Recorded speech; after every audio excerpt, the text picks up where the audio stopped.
राव साहब का vote bank भी है, तो राव साहब का वोट बैंक भी पार्टी के बराबर ही वोट, राव साहब अपने आप एक पार्टी है। जी बिल्कुल, ये इस बात से सहमत नहीं है जी।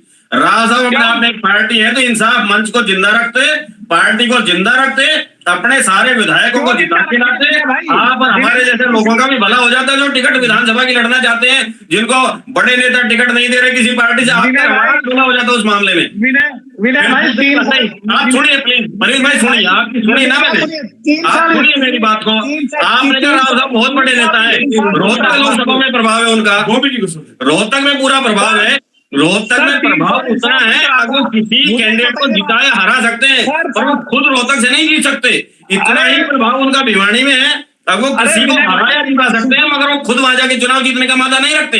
अगर इतना ही वादा रखते हैं तो अहीरवाल की 2 सीटें हो जानी चाहिए थी ना।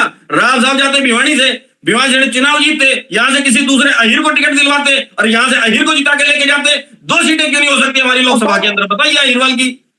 और मेरे अहीर भाई मेरी बात सुन, 3 साल इंसाफ मंच रहा था, कौन से आपने मेंबरशिप ले ली थी इंसाफ मंच की? कौन से रणजीत सिंह कापड़ीवाल से ले ली थी? कौन सतीश से ले ली थी? कौन ली थी? कंपेरिजन मत करिए उनसे आप। अरे सुनो ना बात, बात सुनने का वादा रखो। जब आप लोग मेंबरशिप लेने की हिम्मत ही नहीं कर सकते, आप आते ही नहीं हो, और आप सोचते हो कि आपको विधानसभा लोकसभा पहुंचा दें। हम क्यों पहुंचाते हैं आपको भाई? मेहनत करो, अपनी बढ़ो। हमारी पार्टी, हम किसने मर्ज करे या ना करे, आप लोगों को इससे क्या तकलीफ है? मुझे आप ये बताइए, क्या तकलीफ है? मेंबरशिप ली वो तो उम्मीद पे गए थे ना। क्या उम्मीद पे गए थे? नहीं, जिनने मेंबरशिप ली वो उम्मीद पे गए थे ना। नमस्कार, आप देख रहे हैं HR न्यूज। बात करें टिकटों को लेकर के, लोकसभा चुनाव की जैसे सरगर्मी है उसी पे बातचीत करेंगे। और बातचीत करने के लिए आज के पैनल में हमारे साथ जो लोग बैठे हैं उनका परिचय करा देता हूं। BD अग्रवाल जी हैं, वरिष्ठ पत्रकार हैं जो हमारे साथ जुड़े हैं। साथ के अंदर प्रवीण राव बोवी जी हमारे साथ जुड़े हैं, और एडवोकेट हरीश यादव जी जुड़े हमारे साथ। साथ के अंदर है विनय यादव जी, पूर्व पार्षद है। और चर्चा करेंगे गुड़गांव लोकसभा सीट, यानी कि जो हरियाणा की लोकसभा सीटें हैं उनको लेकर के, क्योंकि बीजेपी ने 195 सीटें घोषित कर दी, लेकिन हरियाणा का नंबर नहीं आया है। लेकिन कांग्रेस में भी मारामारी जो है टिकटों को लेकर के माथा बच्ची हो रही है, उस पर चर्चा करेंगे। सबसे पहले BD जी, जो चर्चाएं हैं लोकसभा चुनाव को लेकर, आप पत्रकार हैं, सारी चीजें आपके सामने होंगी। क्यों दोनों में देरी हो रही है? चुनाव की घोषणा कभी भी हो सकती है। बीजेपी ने 195 कर दी, कांग्रेस ने अभी तक एक भी नहीं करी। वजह क्या लगता है? माथा पच्ची। देखिए मोहनलाल जी, इस समय कांग्रेस की हालत बहुत खराब है। और जो है ना, अपने अगर मैं यहाँ की बात करूं गुड़गांव लोकसभा की, तो यहाँ कोई दावेदार भी नहीं है। कैप्टन साहब बैक मार गए हैं। उनको टिकट पहले लेनी चाहिए थी, मगर उन्होंने पता नहीं क्या कारण रहा कि उन्होंने हाथ खड़े कर दिए कि मैं चुनाव नहीं लड़ूंगा। तो अभी कोई ऐसा कद्दावर नेता सामने नहीं आया है कि जो कांग्रेस की टिकट पर चुनाव लड़ सके। हालांकि एक जो है अपने समाज सेवी कह सकते हैं उनको, उन्होंने अपना नॉमिनेशन भेजा है वहां पर कि मैं चुनाव लड़ूंगा। महेंद्र छाबड़ा जी हैं जो पहले पत्रकार भी रहे हैं और अब उद्योगपति भी हैं, तो उन्होंने अपना नाम भेजा है। लेकिन ऐसा कोई बड़ा चेहरा सामने नहीं आ रहा है, और ये क्यों नहीं आ रहा है, ये बड़ा मंथन का विषय है।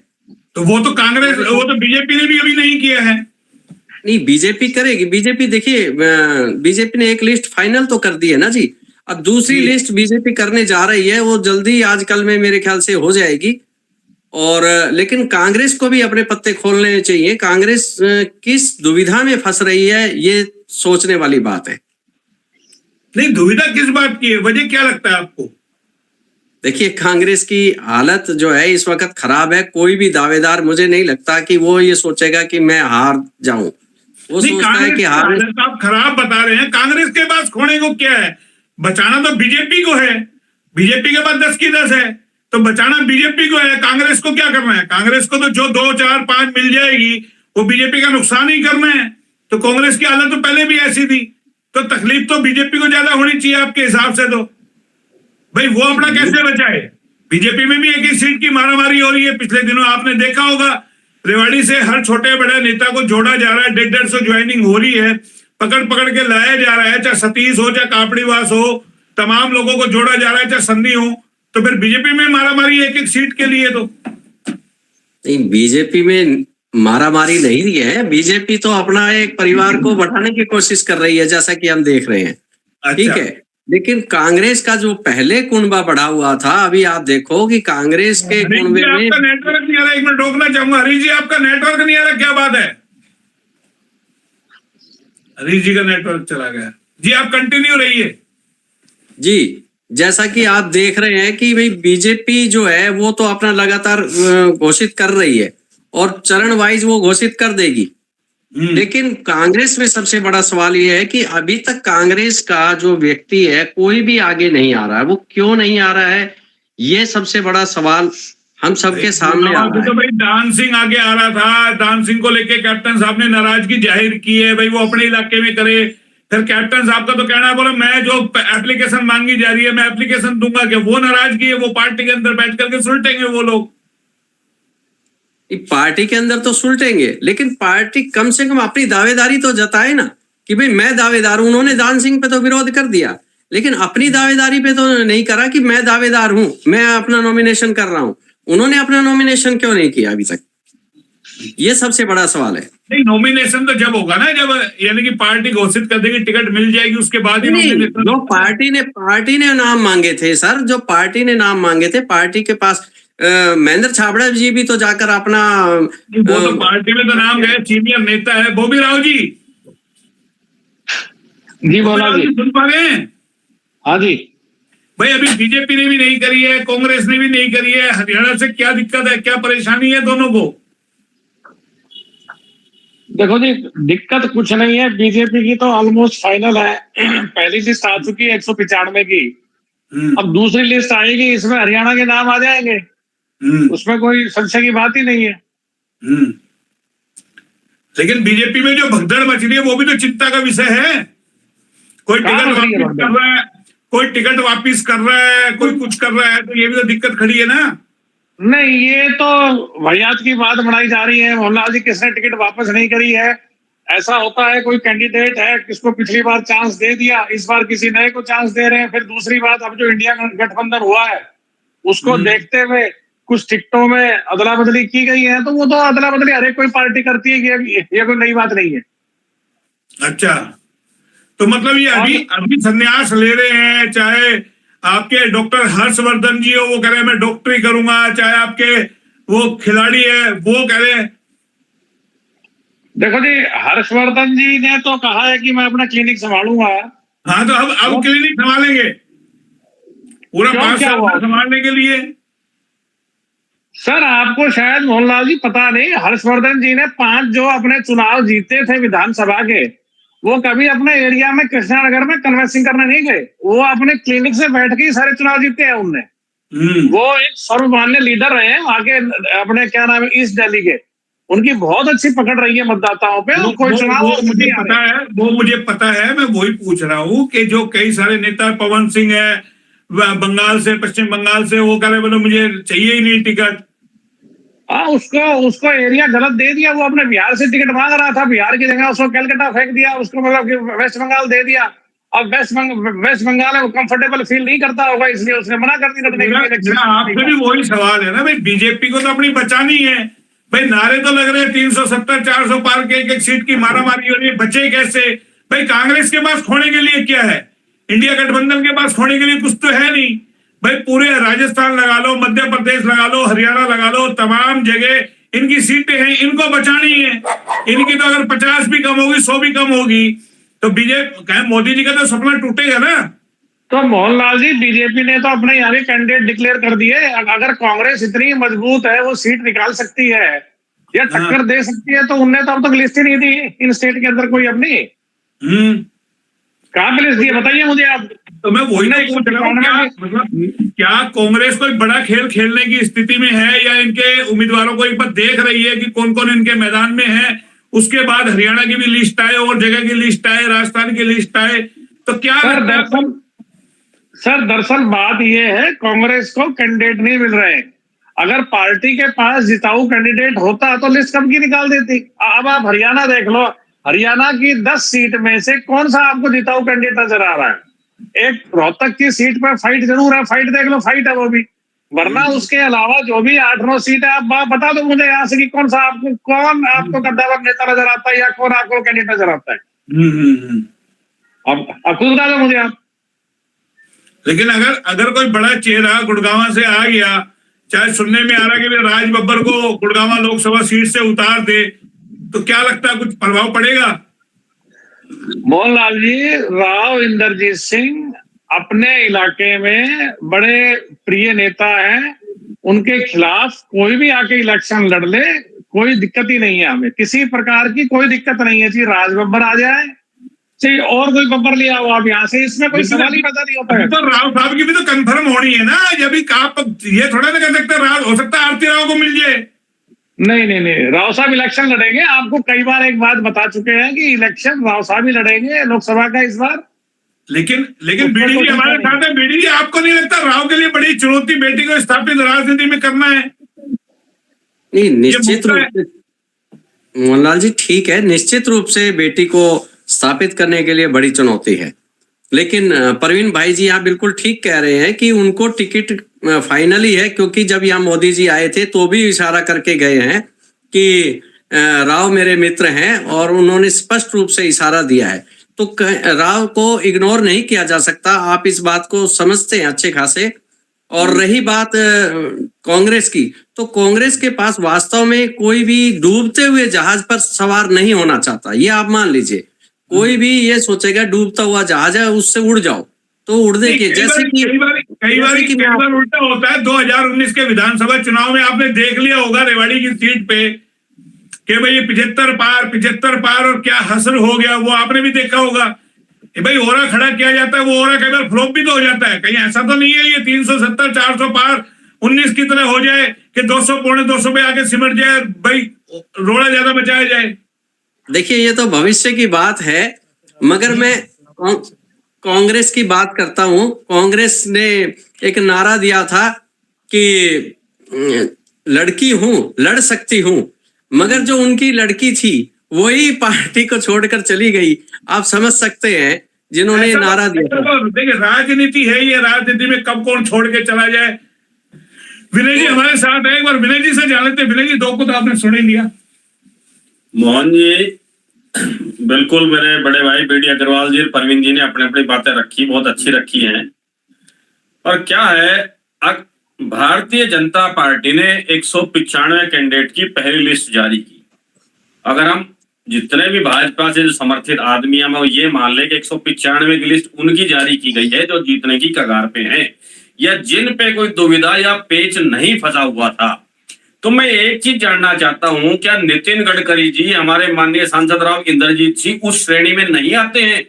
अगर जिन पे पहले से पार्टी को विश्वास हो कि हम इनकी लिस्ट जारी कर देंगे, तो यहाँ किसी तरह की कोई भगदड़ या दुविधा या संशय नहीं है, या कोई दिक्कत परेशानी नहीं होगी। ये एक सबसे पहले सोचने का विषय तो ये है। अब दूसरा पहलू आता है, अब बिल्कुल यकीनन मैं बीडी जी की बात से सहमत हूं, कांग्रेस के पास इस समय जीतने वाले उम्मीदवार कम है, इसलिए वो लिस्ट जारी नहीं कर पा रहे हैं। पर उसके भी दो पहलू हैं। 2014 का जब चुनाव हुआ था, उस समय भारतीय जनता पार्टी के पास भी जीतने वाले कैंडिडेट नहीं थे। वो और पार्टियों से पलायन करके किराए के जो यात्री लाए थे उनको चुनाव में उन्होंने उतारा था, उनसे भारतीय जनता पार्टी सत्ता में आई थी। अब वही पैटर्न हो सकता है कांग्रेस अपनाना चाह रही हो। जिन भी लोगों को भाजपा से अन्य दलों से टिकट ना मिले, वो वेट एंड वॉच की राजनीति कर रही हो। अब वहां जो जीतने वाले कैंडिडेट है, जिनका जनाधार है, जिनका अपना बूथ है, अगर उनको वहां दरकिनार किया जाता है तो हो सकता है वो उनको टिकट के लिए ऑफर दे सकती है, उनको उनके विपक्ष में, उनके सामने मैदान में उतार सकती है। ये भी एक राजनीति का गेम प्लान है। अब दूसरी सबसे बड़ी बात क्या है, केवल भाजपा ने टिकट की जो ज्यादा घोषणा की वो उन स्टेटों में की है जहां उनकी पूर्ण रूप से सरकार है। तो वहां जो वर्कर है वो दबाव में है। जो ऊपर के टिकट वितरण कमेटी ने जो फाइनल कर दिया, उनके खिलाफ वो अपील कम ही कर पाते हैं, क्योंकि पार्टी कहीं ना कहीं कई तरह के दबाव में वर्करों को रख रही है, रखती भी है। क्योंकि भाजपा में इस तरह का जो चलन चल रहा है, जब वो अन्य विपक्षी दलों के पास ईडी सीबीआई भेजकर डरा सकती है और उनको अपने पार्टी में शामिल करा सकती है, तो उनके जो अपने नेता हैं, जिनकी सारी फाइलें कच्चा चिट्ठा उनके पास है, उनकी तो बोलने की औकात ही नहीं है पार्टी के विरोध में, कैसे बोल पाएंगे वो? केवल जो निजी जिनमें अपना मादादम है वो विरोध कर रहे हैं। नितिन गडकरी जी को टिकट नहीं, मोदी से मिलने का विरोध जताया। आपने देखा अब भोजपुर एक स्टार थे, उन्होंने टिकट लेने से मना कर दिया। हमारे 2 क्रिकेट खिलाड़ी हैं, उन्होंने टिकट के लिए मना कर दिया। और एक सबसे बड़ी बात दोनों खिलाड़ियों के सामने में रही, जो उन्होंने लेटर मोदी जी को लिखा, अब हम टिकट नहीं ले, दोनों की लैंग्वेज सेम, केवल नाम परिवर्तन था और निजी कारण, एक एक वर्ड उनका डिट्टो सेम है। तो इसका मतलब ये ड्राफ्टिंग पार्टी की तरफ से उनको दी गई थी। आपको जो दिया जा रहा है, आप इस परफॉर्मा को फिल करके पार्टी के नेताओं को दे दीजिए, आप लोगों को टिकट नहीं मिल रही है।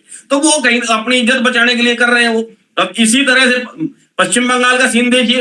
अब आप मान के चलिए, जिस कैंडिडेट ने ये कह दिया कि मैं पश्चिम बंगाल में उस सीट से नहीं लड़ूंगा, इसका मतलब वहां पर पश्चिम बंगाल में उनके पास, बीजेपी के पास, भारतीय जनता पार्टी के पास कैंडिडेट नहीं है। तभी तो भारतीय प्लान का आगे उनको भेजा जा रहा है, और उसको जिसको भेजा गया उसको भी इतना डर सता रहा है, अगर मैं वहां जाने के बाद 100% चुनाव हारूंगा, इसलिए वो टिकट वापसी करना चाह रहा है।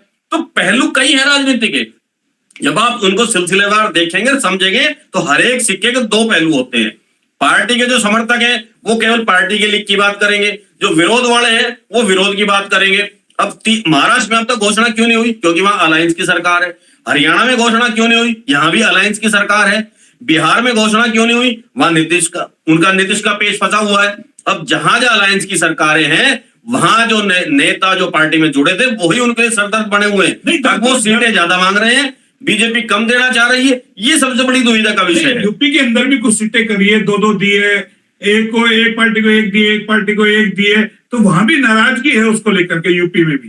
देखो, क्षेत्रीय दल जितने भी जो जुड़े हैं, जिनको आप किराए पे सरकार में लाए हैं, जिन आश्वासनों पर आप लेके आए हैं, जिस भरोसे पे लाए, अगर आप उस भरोसे पे खरे नहीं उतरेंगे तो विरोध होना लाजमी है।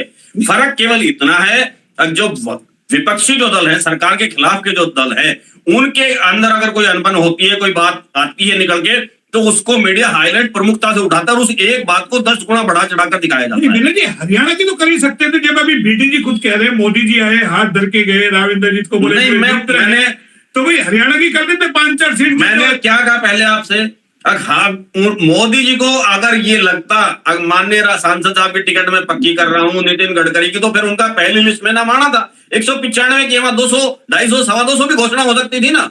ना कहीं ये दबाव बनाया जा रहा है, उनको आगे के लिए दबाया जा रहा है। टिकट देंगे इनको, मैं ये नहीं कहता नहीं देंगे, पर इनके घुटने टिकवा के टिकट दी जाएगी। जो ये बड़े नेता हैं, जो कभी कभार पार्टी की खिलाफ बोल देते हैं, बड़े नेताओं के खिलाफ अपनी बात को रखते हैं, अपने आप को मजबूत साबित करते हैं पार्टी का कि मैं क्षेत्र में जनाधार रखता हूं, उन सबके घुटने टिकवाए जा रहे हैं मोदी और शाह द्वारा। उनको टिकटें देंगे, पर घुटने टिकवा के, घुटनों पे ला के उनको टिकटें दी जाएगी। एक और हमारे साथ शख्स है, हरीश यादव जी। सोच रहे हैं नंबर नहीं आ रहा, एडवोकेट है। हरीश जी, थोड़ा और परिचय करा दूं। आपके भाई भी तैयारी कर रहे हैं विधानसभा की, और आप किस तरीके से देखते हैं? क्या राव पैरवी करेंगे आपके भाई की, सजन पहलवान जी की? वो भी उम्मीद लगाए बैठे कि राव साहब इस बार मेरी पैरवी कर दे। मोहनलाल जी नमस्कार। पहले तो मैं आप एक चीज क्लियर कर दूं, मैं आज आपके डिबेट में बीइंग एन एडवोकेट बैठा हूं। कोई बात नहीं, हमने तो पूछा है आपसे भाई। ये बात विधानसभा की, अभी दिल्ली दूर है मोहनलाल जी, और दूसरा 2 लोकसभा पे आप चर्चा कर रहे हैं, उसकी शुरुआत में किसी कवि ने कहा था, 4 पंक्तियां हैं, उसके द्वारा मैं करना चाहूंगा। तो मैं बताना चाह रहा हूं आपको कि एक कवि ने कहा था कि मेम ने शेर से गुलाब पाए हैं, भेड़िए लंच में पुलाव लाए हैं, और लोमड़ी हाथ जोड़े नमस्ते करे, लगता है प्रदेश में चुनाव आए हैं जी। तो मोहनलाल जी, रही बात लोकसभा की सीटों की, जिस पर बीडी अग्रवाल जी, भाई विनय जी, प्रवीण बोबी भाई साहब ने अभी विस्तृत चर्चा की है, मेरा मानना है कि जो गुड़गांव लोकसभा की सीट है, वहां से राव इंद्रजीत सिंह की टिकट 101% फाइनल है। रही कांग्रेस की बात, कांग्रेस में कैप्टन साहब भी वरिष्ठ नेता हैं, जिन्होंने पीछे भी स्टेटमेंट दी थी कि कांग्रेस में मेरा दम घुट रहा है। वहां से राव दानवे जी भी लाइन में हैं, और अभी बीडी अग्रवाल जी ने बताया कि महेंद्र छाबड़ा जी भी लाइन में है। तो कांग्रेस को कहीं ना कहीं ये डर सता रहा है, कोई भी आदमी टिकट लेने के लिए तैयार नहीं है। हर आदमी लेने के लिए, जब आप खुद कह रहे हैं छाबड़ा जैसा व्यक्ति टिकट मांगने को तैयार है, तो आप उम्मीद करिए कि इसके मतलब यानी कि नए चेहरे तैयार है टिकट मांगने के लिए। हार जीत होगी वो बात के अंदर होगी, महेंद्र छाबड़ा की हिम्मत की दाद देनी चाहिए। मोहनलाल जी, मैं भी इंटरनेशनल क्रिकेट खेलना चाहता हूं इंडियन टीम में। लेकिन मेरे पास कैपेबिलिटी तो नहीं है कि मैं इंडियन टीम में शामिल हो जाऊं। मैंने रणजी तक खेलने में पता चलेगा ना भाई, पार्टी का टिकट देगी, पैसा वो खर्च करेगा, उसमें माता है ना, नुकड़ टिकट लेके घर बैठ जाएगा। और नहीं तो आपने अच्छा को टिकट दी, वो भी चुनाव हार गई, इसका क्या मतलब हो गया? नहीं मोहनलाल जी, ये तो सबका हक है, टिकट तो कोई भी मांग सकता है, लेकिन वो तो कांग्रेस में भी मांगने वाले हैं। हाँ जी, कांग्रेस में भी टिकट मांगने वाले हैं, आप खुद मान रहे हैं इस बात को। मोहनलाल ऐसे तो अगर मैं कल खुद की पार्टी भी बना दूं तो उससे भी एक आध कैंडिडेट ढूंढ के ले ही आऊंगा जो टिकट मांगने के लिए तैयार होगा, जो टिकट लड़ने के लिए तैयार होगा। क्योंकि लोकसभा का चुनाव करना कोई छोटी बात नहीं, हर आदमी चाहता है भाई और भी कुछ ना तो मैं कम से कम फेमस तो हो ही जाऊंगा कि हाँ भाई मैंने उस पार्टी से टिकट मिला और चुनाव लड़ा, ये मेरी वोट है 500, वो मायने नहीं रखता। तो आपको लगता है कांग्रेस कोई बड़ा चेहरा उतार सकती है अगर कैप्टन साहब ना लड़े, या कोई दान सिंह को भी नंबर ना आए तो कोई बड़ा चेहरा कोई यहाँ ला सकती है अलग से? मैं आपकी बात से पूर्णतः सहमत हूँ। मुझे भी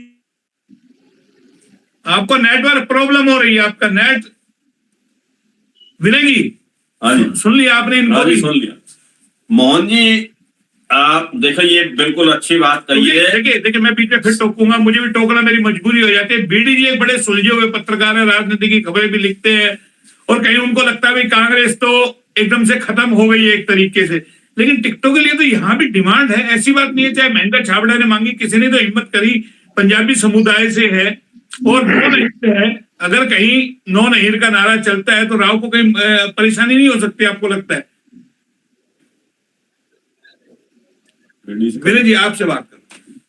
मोहन जी देखिए, मैं बहुत बड़ी बात मानता हूं, बाकी आप दोनों पार्टियों के इस पहलू पे विचार कीजिए।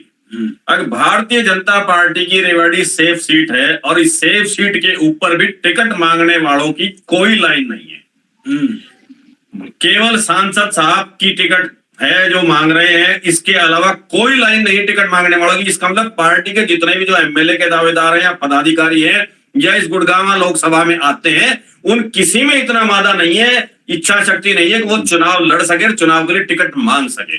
दूसरी बात, कांग्रेस डूबता हुआ जहाज है। बीडीजे ने कहा, मैं इनकी बात से सहमत हूं, मान लेता हूं, कांग्रेस डूबता नहीं, डूबा हुआ जहाज है। अब तो दोबारा से वो तैरने की कोशिश कर रहा है, डूब चुका वो एक बार। अब डूबने के बाद आदमी दोबारा सर्वाइव करता है, मगर उस पार्टी के वर्कर अगर टिकट मांगने के लिए लाइन में खड़े हैं और वहां टिकट का विरोध हो रहा है, जैसे राव दान सिंह के मांगने से कैप्टन साहब ने उसका विरोध किया, तो कहीं ना कहीं अब जनाधार उनका गेनिंग पे बढ़ रहा है और उन कार्यकर्ताओं में ज्यादा हिम्मत है, तक वो हारने के लिए भी चुनाव लड़ने के लिए तैयार है पार्टी के लिए। तो ये जो डेडिकेशन है, ये एक सिक्के का दूसरा पहलू है। इसी पे इन दोनों से बात कर लेते। बीडी जी देखिए, बड़ा सवाल खड़ा कर दिया है विनय जी ने। आप कह रहे हैं बीजेपी का बहुत बड़ा हो रहा है, एक ही चेहरा है जो विधानसभा में 1 दर्जन से ज्यादा उम्मीदवार टिकट मांगने की दावेदारी कर रहे हैं, लोकसभा में क्यों नहीं कर रहे? सुधा यादव है, नरबीर है, क्यों नहीं मांग रहे टिकट? उनको पता है कि राव इंद्रजीत को मिलेगी, तो कहीं तो कोई दिखाए ना, 2-3 जने 4 जने, अगर इतना टिकट का है मारामारी बीजेपी में तो वहां भी आने चाहिए चेहरे। देखिए मोहनलाल जी, आपने कहा बात ठीक है, लेकिन जब मुखिया यानी कि मोदी जी जब इशारा कर जाते हैं तो उसके बाद दूसरे की हिम्मत नहीं होती कि वो उस टिकट की मांग करेगा। तो सारे चुप रहे बीजेपी में, मतलब आपने इशारा कर दिया, सब अपनी इच्छा शक्ति को मार ले, वही तो विनय जी कह रहे हैं। भाई इसके बाद तो कांग्रेस में आजादी है, कांग्रेस में मांगने का राइट है, फिर आजादी पार्टी में चाहिए आपको या डिक्टेटरशिप चाहिए? मोहनलाल जी वहां कोई टिकट ही नहीं लेना चाह रहा, इसलिए वो महेंद्र छाबड़ा जी ने भर दिया कि भाई मेरे को ही दे दो। अरे भाई किसी को टिकट नहीं मिली, वो देवगौड़ा वाली बात हो रही है। जब प्रधानमंत्री बनाने की बात थी, जब देवगौड़ा जी, अरे भाई वो मांग तो रहा है, आगे सोचिए, वो ओखली में सर देने के लिए तैयार है। तो आप सोचिए कांग्रेस के लिए कितने लोग मरने को तैयार होंगे जब अगर वो मांग रहा है, जब आप खुद कह रहे हैं इतना बड़ा हो रहा है राव इंद्रजीत सिंह का कि उनके आगे कोई चुनाव नहीं जीतेगा, तो बीजेपी में भी तो मांग सकती थी। भूपेंद्र यादव को लाया गया था, फिर क्यों राजस्थान भेज दिया? भूपेंद्र यादव को यहाँ कितने दिनों से आप देख रहे हैं पत्रकारिता कर रहे हैं, राव पे दबाव बनाने की कोशिश तो की गई थी ना, फिर राजस्थान क्यों भेज दिया उनको? देखिए, दबाव नहीं बनाया जाता, ये राजनीतिक मोहरे होते हैं जिनको जहां पार्टी अपने हिसाब से सेट करती है। ये आपको और हमें अच्छी तरह से पता है। शतरंज की एक चाल है कि शतरंज में कहाँ वजीर फिट होगा, कहाँ प्यादा होगा और कहाँ हाथी होगा, तो वो सब अपनी शतरंज के खेल हैं ये, तो वो उसी हिसाब से मोहरे फिट किए जाते हैं। अब उन्होंने उठाकर भारतीय जनता पार्टी ने भूपेंद्र यादव जी को राजस्थान में भेज दिया, ठीक है। अभी आपके हिसाब से जो बात रहती है सुधा यादव जी की, सुधा Yadav ji already parliament board की मेंबर हैं, ठीक है। अरे तो वो भी सांसद रह चुकी, क्या दिक्कत थी, इस बार उनको मौका दे देते। जो व्यक्ति ऑलरेडी राजनीति में अभी सांसद चले आ रहे हैं, क्या उनकी टिकट काटना वाजिब बनता है? क्यों कटा नहीं है, कटा नहीं है, इतिहास नहीं है। अरे जो सांसद थे उनको विधायक का चुनाव नहीं लड़वाया। अलग अलग जगह अलग अलग व्यक्ति फिट किए जाते हैं। अरे भाई जब मोदी जी का, अरे मैं वही तो पूछ रहा हूँ, जब एक तरफ कह रहे हो एक अकेला सब पे भारी, फिर वो जिसको चाहे दे दे टिकट। सर स्ट्रेटेजी होती है हर पार्टी की, हम ये वही तो पूछ रहा हूँ मैं, सुधा यादव को क्यों क्यूट कर गई। सबसे बड़ी बात तो यही है ना, क्यों, यानी कि राव नहीं समझ रहे इस राजनीति को। जो भी आप कह रहे हैं इन मोरों को राव नहीं देख रहे कि मुझे दबाने के लिए सुधा यादव को संसदीय बोर्ड में लिया गया, भूपेंद्र यादव को लाया गया, तो इसके मतलब राव की अहमियत है। एंड में माना ना, कोशिश तो बहुत की, बीजेपी ने लगाम खींचने की राव की। देखिए राव की एक अलग अहमियत है, राव के पास जो कि अपना वोट बैंक भी काफी बड़ा है, ठीक है, जो एक सुधा यादव जी के पास नहीं हो सकता इतना बड़ा वोट बैंक, आप भी मानते हैं। तो उनकी जितनी वोट बैंक परसेंटेज है उसके हिसाब से सुधा यादव जी की नहीं है, वो पार्टी कैडर में जरूरत ही नहीं है, वोट बैंक की जरूरत ही नहीं है। अब तो सब मोदी के नाम से जीतेंगे, नहीं, वोट बैंक अपना होना बहुत जरूरी है। ये नहीं है कि वोट बैंक की। बॉबी राव जी, मैं आ रहा हूँ विनय जी आपके पास, आप ही करेंगे इसका सॉल्यूशन। बॉबी राव जी, हाँ जी, सवाल फिर वही है भाई, जब कांग्रेस में मांग रहे तो बीजेपी में भी कोई दिखाता हिम्मत कि भाई इस बार राव इंद्रजीत सिंह को छोड़िए, हम निकाल कर आएंगे सीट, एक नया आदमी आएगा, राव को कहीं और से दीजिए, 10 की 10 सीट जीतनी है हरियाणा में, राव को भिवानी भेज दीजिए। सर ऐसा है मोहनलाल जी, इस दक्षिण हरियाणा में चाहे वो महेंद्रगढ़ भिवानी सीट हो और चाहे गुड़गांव की सीट हो और चाहे रोहतक लोकसभा सीट हो, ये बगैर राव साहब का आशीर्वाद लिए कोई कैंडिडेट यहाँ से सीट नहीं निकाल सकता। तो बीजेपी के पास इस बार रोहतक में नहीं है, विरोध हो रहा है अरविंद यादव का, राव साहब को रोहतक भेज दें एक बार। सर सुनिए सर बात सुनो ना आप, हम रोहतक क्यों जाए, हमारी सीट है ना, यहाँ बैठे हैं अहिरवाल के अंदर, मगर हम अहिरवाल में बैठ के रोहतक का भविष्य लिखने का वादा रखते हैं, रोहतक लोकसभा क्षेत्र का भविष्य लिखने का वादा रखते हैं। पहली बात एक ये। दूसरी बात, जो आप कह रहे हैं कि भाई बीजेपी के फार्म भर लेते हैं, ये आ जाते हैं वो आ जाते हैं, ये जो है ये सारे बरसाती मेंढक है। मैंने आपको कल भी कहा था कि ये गली मोहल्ले के लीडर है, इनकी 5000 2000 4000 ये लोकसभा के लायक नहीं है, ये तो विधानसभा के लायक भी नहीं है कैंडिडेट ये। और रही बात कांग्रेस की, आप जो कांग्रेस का नाम ले रहे हो, मैं आपको चैलेंज कर रहा हूं, कप्तान अजय सिंह, भाई दान सिंह, महेंद्र छाबड़ा और भी 4-5 जोड़ लो, इन सबकी सामूहिक रूप से एक फार्म भरवा दो और राव साहब के खिलाफ इलेक्शन लड़वा दो, ये फिर भी इलेक्शन हारेंगे। राव साहब का जो कद है, राव साहब के कद के बराबर यहाँ कोई लीडर नहीं है, ना पक्ष में है ना कोई विपक्ष में है।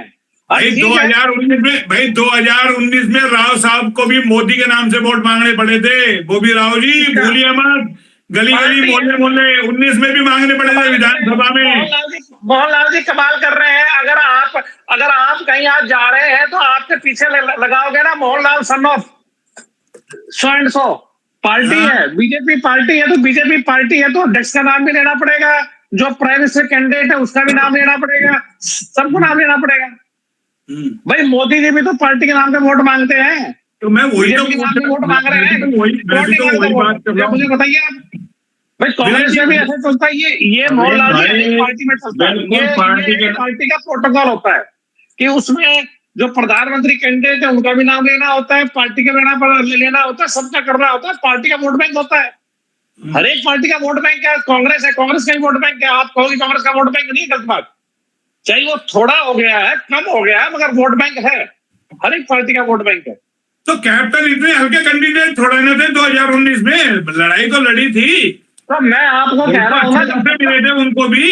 भाई मैं कह रहा हूँ कप्तान साहब का फार्म भरवा दो, दान सिंह जी का फार्म भरवा दो, महेंद्र भाई छाबड़ा का फार्म भरवा दो, सबके फार्म भरवा दो, लड़ रहे सारे।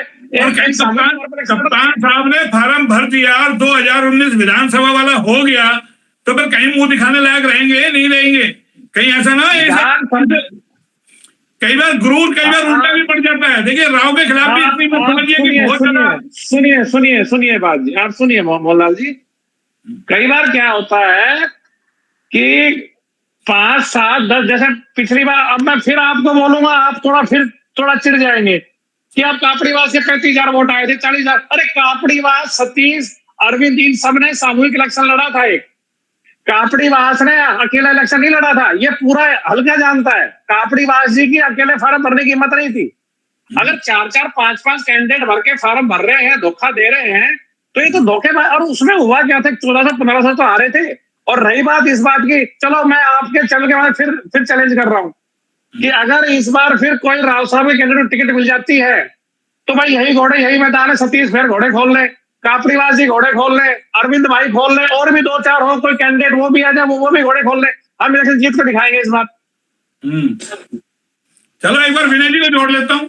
मोहन जी बिल्कुल यकीनन राव साहब अपनी लोकसभा में कद्दावर देता है, रेवाड़ी विधानसभा में कैप्टन अजय सिंह यादव एक कद्दावर देता है, इसमें कोई संशय नहीं। क्योंकि कैप्टन अजय सिंह यादव ने पूरी भारतीय जनता पार्टी की लहर के अंदर अपने बेटे को जिताया है। और इसी तरह हमारे माननीय सांसद साहब जीते हैं। पर मुझे एक भाषण आज तक मुझे याद है, शायद मैं ढूंढूंगा तो मिल जाएगा। गुड़गांवा लोकसभा के अंदर, गुड़गांवा विधानसभा का एक गांव था जहां राव साहब का विरोध हुआ था खुला। राव साहब को भाषण में कहना पड़ा था, आप लोग मुझसे नाराज हैं तो मैं हाथ जोड़ के माफी चाहता हूं, पर इस बार आप वोट मुझे ना देकर केवल मोदी जी के नाम पर आप मुझे वोट देके जिता देना, मैं आपका एहसानमंद रहूंगा। तो ये विनय भाई मुझे, मैं सुनो, मैं आपको टोक रहा हूं इस बात पे। मेरे को आज 43-44 साल हो गए हैं। रामपुर बच्चा तब से जाता था, पर्ची लिखता था, झंडा बांटा करता, बिल्ले बांटा करता, पोस्ट चिपकाया करता। मैं तब से देख रहा हूं जब भी इलेक्शन आते हैं कि भाई राव साहब को, पहले तो बड़े राव साहब में वीरेंद्र सिंह की टिकट कट की नहीं मिलेगी, मगर वीरेंद्र सिंह ने राव साहब ने राजनीति करी अपने हिसाब से कि मुझे इस पार्टी में जाना है तो यहाँ जाना है, मुझे यहाँ की टिकट चाहिए, यहाँ टिकट चाहिए। उनने निपटाया आदमी। नेताजी जब भी कांग्रेस में रहे, राव इंद्रजीत सिंह तो पक्के सच्चे सिपाही बन के रहे, तब भी यही चलता था। बात कर रहे हो राम वीरेंद्र जी की चलती थी, इंदिरा गांधी खुदाई थी। सर सुनिए ना, सर सुनिए, नाराजगी रहती है वोटर्स की, मगर हमने वोटर्स पे जाके बिल्कुल कोडे नहीं हो एक अब यहाँ से। हाँ ठीक है भाई, इतना बड़ा क्षेत्र है, 25 लाख वोटर है। आज गुड़गांवा लोकसभा क्षेत्र में 25 लाख वोटर है, तो भाई सांसद नहीं जा पाता। कोई छोटा मोटा गांव होगा जहाँ कोई कॉलोनी का वार्ड होंगे उसमें नहीं जा पाते होंगे, तो आदमी का विरोध रहता है। तो उसमें पार्टी से लड़ रहे हैं तो क्या कहते हैं भाई कि भाई मुझसे नाराज है, कोई बात नहीं, पार्टी से नाराज तो नहीं हो, पार्टी के लिए वोट दो। इसमें मैं वही पूछ रहा हूँ, क्या गलत कह दिया? नहीं कह रहा मैं आपको जवाब दे रहा था, जो आपने बात कही तो उसका जवाब दे रहा था मैं। भाई आधा मिनट और। पिछली बार कप्तान साहब 2019 का इलेक्शन हारे, तो कप्तान साहब ने एक बयान दिया था, मैं आपको जरा याद दिलवा दूं कि भाई इन हीरो ने मुझे धोखा दे दिया। हाँ बिल्कुल दिया था, मुझे वोट मिली थी, मगर यहाँ के हीरो ने और गुजरों ने मुझे धोखा दे दिया। पहले गुजरों पे भांडा फोड़ा, बाद में हीरो पे भांडा फोड़ा, और फिर 3 दिन बाद कप्तान साहब ने प्यार वापस लिया था। वो नहीं, फिर माफी भी मांगी थी। हाँ माफी मांगी थी, प्यार वापस लिया था। बताओ आप। बिल्कुल सच है, पर एक चीज है, अब जैसे नितिन गडकरी है, वो निर्दलीय में अगर चुनाव लड़ते हैं जो सर्वे में आई है, तो वो अपनी लोकसभा से जीत कर आएंगे।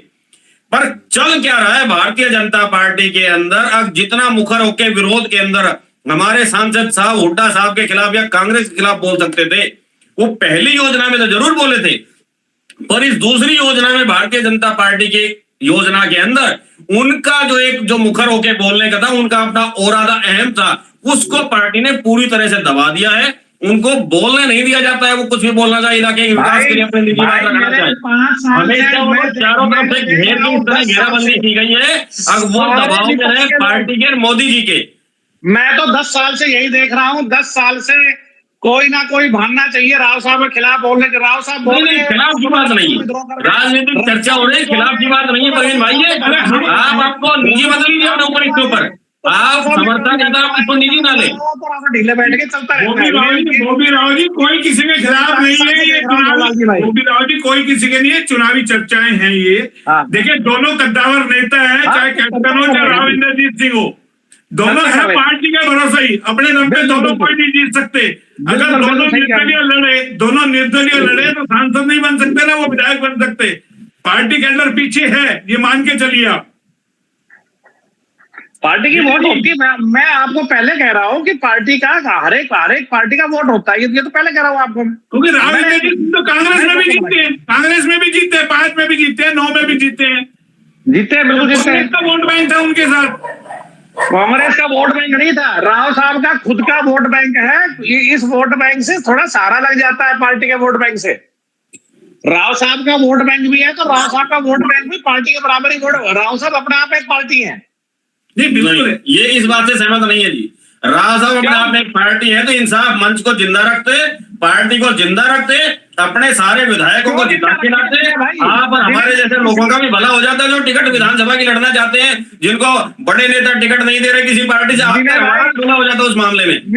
विनय भाई आप सुनिए प्लीज, मनीष भाई सुनिए, आपकी सुनिए ना मैंने, आप सुनिए मेरी बात को। आपने कहा राव साहब बहुत बड़े नेता है, रोहतक लोकसभा में प्रभाव है उनका, गोपी जी को सुनिए। रोहतक में पूरा प्रभाव है। रोहतक में प्रभाव उतना है, अगर किसी कैंडिडेट को जिताए हरा सकते हैं, पर वो खुद रोहतक से नहीं जीत सकते। इतना ही प्रभाव उनका भिवानी में है, अब वो किसी को हराया जिता सकते हैं, मगर वो खुद वहां जाके चुनाव जीतने का मादा नहीं रखते। अगर इतना ही मादा रखते हैं तो अहीरवाल की 2 सीटें हो जानी चाहिए थी ना। राव साहब जाते भिवानी से चुनाव जीतते, यहाँ से किसी दूसरे अहीर को टिकट दिलवाते और यहाँ से अहीर को जिता के लेके जाते। 2 सीटें क्यों नहीं हो सकती हमारी लोकसभा के अंदर, बताइए अहीरवाल की। और मेरे अहीर भाई मेरी बात सुन, 3 साल इंसाफ मंच रहा था। कौन से आपने मेंबरशिप ले ली 3 साल मंच की? कौन से रणजीत सिंह कापड़ी से ले ली थी? कौन सतीश से ले ली थी? कौन ऐसे ली थी? सतीश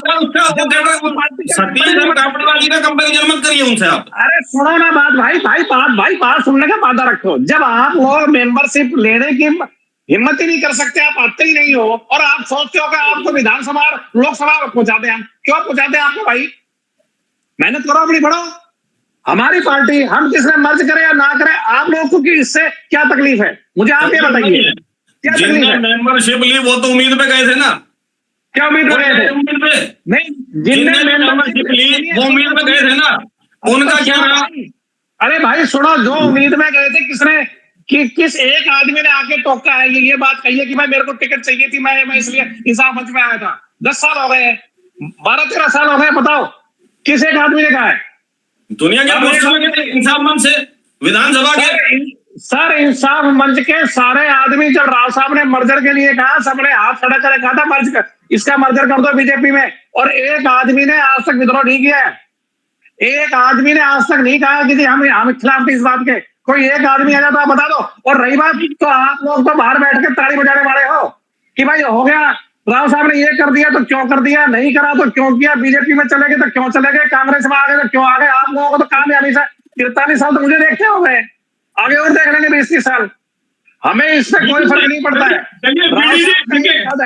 राव साहब का एक कद है, मतदाताओं में लोकप्रिय है। राव साहब के वर्कर बड़े मजबूत है, तो हमें किसी प्रकार की कोई टेंशन नहीं है। कोई कुछ भी बोले, कोई कुछ भी ना करे, टिकट के हम टिकट के लिए निश्चिंत है। हमें इलेक्शन लड़ेंगे और इलेक्शन जीतेंगे हम। नहीं, अरे आप बोबी जी बिल्कुल ठीक कह रहे हैं। हमारी कोई नाराजगी थोड़ा है, हम कब कह रहे हैं राव साहब का कद नहीं है। हमने 20 बार खबर में कहा राव साहब का कद है, जब बीजेपी को झुकना पड़ रहा है। 19 में टिकट राव की मर्जी से बटी, सबको पता है। हम कब मना कर रहे हैं?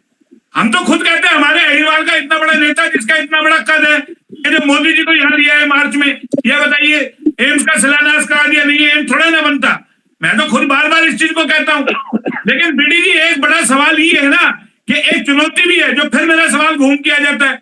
अगर इंसाफ मंच आज होता तो आरती राव को राजनीति में स्थापित करना ज्यादा दिक्कत थोड़ा ना होती। बीजेपी ने 14 में टिकट नहीं दी, 19 में नहीं दी, तो नहीं लगता है राव बड़ी गलती कर चुके भाई? वर्करों के चक्कर में आकर के पार्टी का मर्ज कर दिया, और इतना बड़ा कद होने के बावजूद, क्योंकि कैप्टन रणजीत सिंह यादव अपने बेटे को स्थापित कर चुके। भाई जनता तो सवाल करेगी ना, अहीरवाल की जनता, अहीरवाल का नेता है बड़ा, तो उनके जो वर्करों को चिंता है, क्योंकि आज वर्करों से बात करो, बोला बात तो ठीक है आपकी,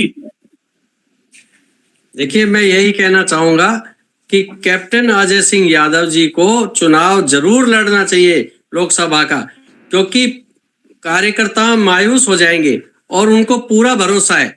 हार जीत तो देखिए अलग बात है, हार जीत पे नहीं जाना चाहिए, लेकिन कैप्टन यादव जी को फार्म जरूर भरना चाहिए। उनको अपना दावा जता देना चाहिए कि मुझे चुनाव लड़ना है, और इससे कहीं ना कहीं कांग्रेस पार्टी को भी बल मिलेगा, क्योंकि जो छोटे से छोटा कार्यकर्ता है उसको भी लगेगा भाई हार जीत तो एक अलग मैटर है, हार जीत से हमारे पीछे। हाँ, लेकिन लड़ाई लड़नी चाहिए, पीछे नहीं हटना चाहिए। मेरा सवाल खा गया आप, जो मैंने सवाल किया उसका जवाब नहीं मिला मुझे। जी बताएं। पीछा मैं भी नहीं छोड़ने वाला। नहीं, रही बात आप आरती राव जी की और उनकी बात कर रहे थे, तो मैं ये कहना चाहूंगा आरती राव जी विधानसभा के चुनाव लड़ेंगी, हो सकता है पार्टी उनको विधानसभा में कहीं ना कहीं से उतार देगी। 2 टिकट फिर वही दिक्कत खड़ी हो जाएगी, 2 टिकट कैसे मिल जाएगी? मोहनलाल जी, मैं ये नहीं कह रहा रिवाड़ी, जहां तो पार्टी परिवारवाद नहीं हो जाएगा क्या? अरे जब पिता को मिल गई, बेटे को मिल गई, दुनिया पे परिवारवाद के आरोप लगाते हो, फिर अपनी बारी आए तो परिवारवाद खत्म हो जाएगा। सवाल तो फिर वही बड़ा हो जाता है हर बार आकर के। जब 14 में नहीं दी, 19 में नहीं दी, 24 में कैसे दे देगी पार्टी 2-2 टिकट? देखिए, ऐसा कई जगह हुआ भी है कि टिकटें दी गई हैं, ऐसा नहीं है मानो कि नहीं भाजपा में दी भी परिवारवाद है, मानो ना फिर परिवारवाद है, फिर झूठे भाषण क्यों देते हो? फिर दुनिया को क्यों कहते हो कांग्रेस में परिवारवाद है? मोहनलाल जी, परिवारवाद उन्होंने ये माना है कि जी जो लायक है वो तो परिवारवाद कैसे करेगा, यही समझ उन्होंने ये कहा था। मैंने भी एक दिन क्वेश्चन पूछा था जो आप पूछ रहे हैं आज मेरे से, उन्होंने यही कहा था कि परिवारवाद की जो परिभाषा है वो मोदी जी कह चुके हैं कि भाई जो राजा का बेटा, जैसे सोनिया गांधी फिर राहुल गांधी, इस तरीके से परिवारवाद चलता है। ये यहाँ नहीं है परिवारवाद। यार अंडरस्टूड है, जिसकी पार्टी है वो देगा। कैसी बात कर रहे हैं? मेरा बेटा पत्रकार बन गया, मैं उसको विरासत देख के जाऊंगा, इसमें परिवारवाद क्या हो गया?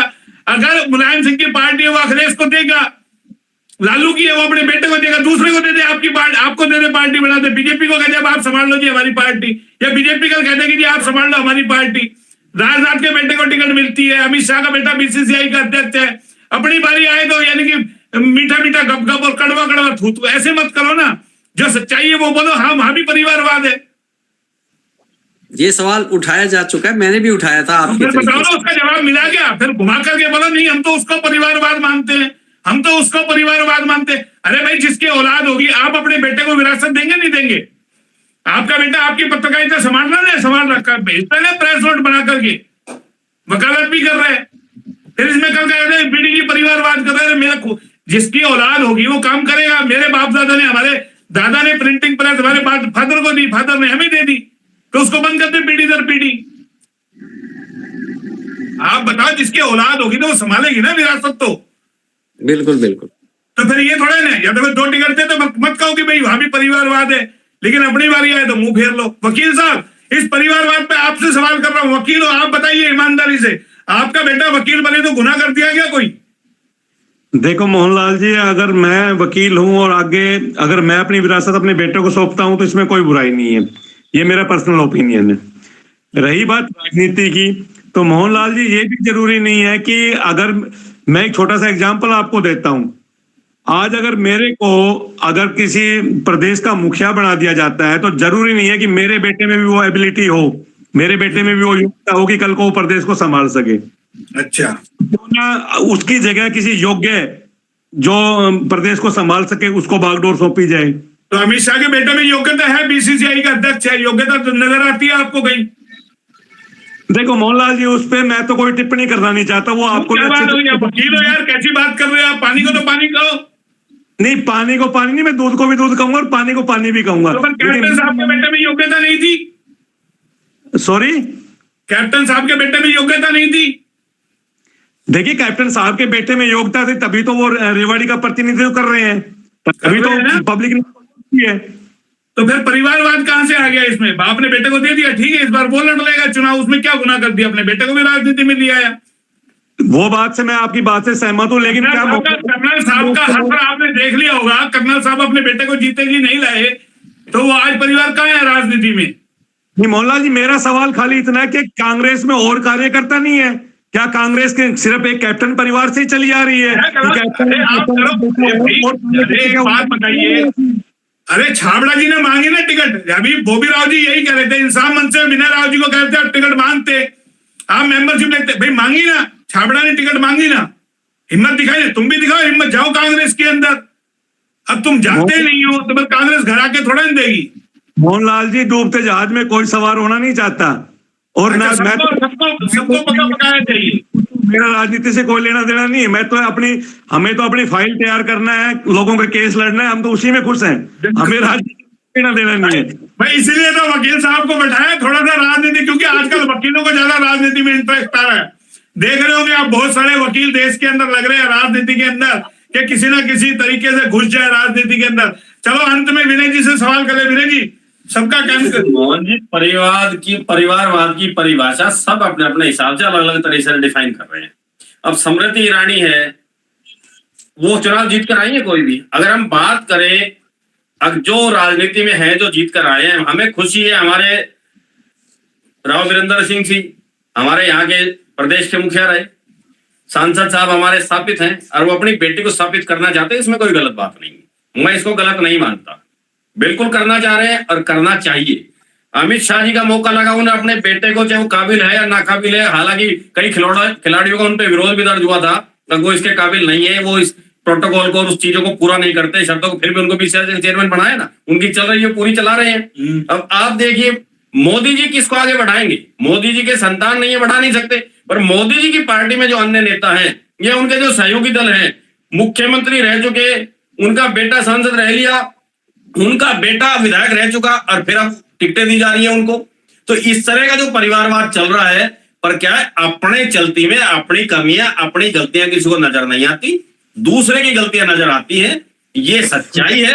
परिवारवाद भाजपा में भी उतना ही है, और कांग्रेस में भी उतना ही है, और अन्य जितने दल हैं उन सब में भी उतना ही है। आप अगर पीढ़ी दर पीढ़ी उनकी विरासत देखेंगे ना, तो चलती आ रही है, कंटिन्यूस चल रही है।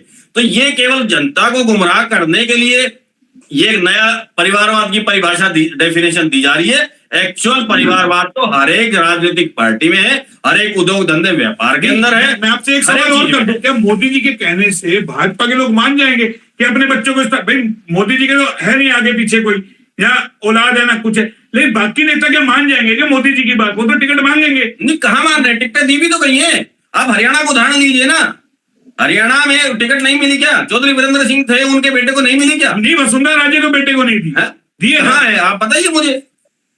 तो मेरा सवाल वही है, चलते चलते बोबी राव जी देखिए समापन करेंगे आपसे परिवार। मैं केवल ये कहना चाह रहा था कि राव इंद्रजीत सिंह के लिए अगर बात करते हैं, आरती को टिकट नहीं मिलेगी और इंद्रजीत को मिलेगी, इसलिए नहीं मिलेगी, ये गलत है। अरे परिवारवाद सबके लिए है, इनके लिए ही क्यों लागू करना चाह रहे हैं परिवारवाद? आप लोग या जो भी है, मिल लीजिए टिकट। अरे वो मांग रहे हैं, उनका हक है भाई बेटे को, बेटी को स्थापित करने का, उनको दो टिकट, कौन मना कर रहा है? जब चौधरी वीरेंद्र सिंह के बेटे को दी गई, जब वहां परिवारवाद नहीं आया, अन्य स्टेटों में दी जा रही, वहां परिवारवाद नहीं है, स्मृति ईरानी के बेटे को दे दी, वहां परिवारवाद नहीं है, तो यहाँ ये नई परिभाषा क्यों घड़ी जा रही है परिवारवाद की? सब में परिवारवाद है और सबको अधिकार है चुनाव लड़ने का। ये तो चुनाव लड़ने में पता चलता है उस कैंडिडेट में कितनी काबिलियत है, और जीतने के बाद वो कितना कैपेबल है और क्या कर सकता है। चलिए बोबी राव जी से ले लेते हैं last comment. Bobby Rao ji. Sir ऐसा है, अगर कोई राजनीतिक अपनी विरासत अपने बच्चे को सौंपता है और बच्चा अगर काबिल है, तो इसके अंदर कोई बुराई नहीं है, इसमें कतई बुराई नहीं है। बेशर्त की बच्चा काबिल हो, बच्चा लोकप्रिय हो, बच्चा समाज में, समाज की ऊंच नीच, बैठना उठना, अपना दायित्व क्या है ये जानता हो, समझता हो, तो इसमें कोई बुराई नहीं है। और ऐसा पार्टी बोलती रहती है, मगर हर एक पार्टी में आप, ये तो पिछले जब से भारत आजाद हुआ तब चलता आ रहा है। तो मैं फिर रोकूंगा आपको। भाई 2 बार बीजेपी ने आरती राव को टिकट ना देके, आप मानते हो बहुत बड़ी गलती की, दे देनी चाहिए थी। हम तो पेशेंस से दिखाया ना कि लोग तो ये कहते थे कि भाई अगर यही गलती 24 में करते हैं, तो आपको यही बात अगर पार्टी हट जाती है, नहीं तो टिकट नहीं देंगे, मोहनलाल जी, हमने पार्टी गलत कर रही है राव के साथ। मोहनलाल जी, हमने पेशेंस दिखाया ना। लोग कहते थे कि टिकट नहीं देंगे, पार्टी छोड़ देंगे, या आरती को इलेक्शन लड़ाएगा। हमने कहा भाई हम इलेक्शन नहीं लड़ाएंगे, हम पार्टी के समर्पित कार्यकर्ता है, हम लोग पार्टी पे समर्पित हो गए। राव साहब ने जो डिसॉल्व कर दिया, अपना ये मंच बीजेपी के अंदर, तो अब तो जो पार्टी कह रही है उसमें चल रहे हैं यहाँ से, और जब भी मौका आएगा पार्टी अपने आप टिकट देगी। आरती बहन ने पिछले 10 साल ग्राउंड लेवल पे मेहनत की है, आज ऐसा नहीं मेहनत नहीं की है, वो जनता के बीच में रहती है, हर हफ्ते जनता के बीच में रहती है। प्रोग्राम गुड़गांव लोकसभा क्षेत्र में शायद हर एक विधानसभा में जाती है। वो कैपेबल है, काम कर रही है, तो उनका हक बनता है ना टिकट पे। बिल्कुल हक बनता है।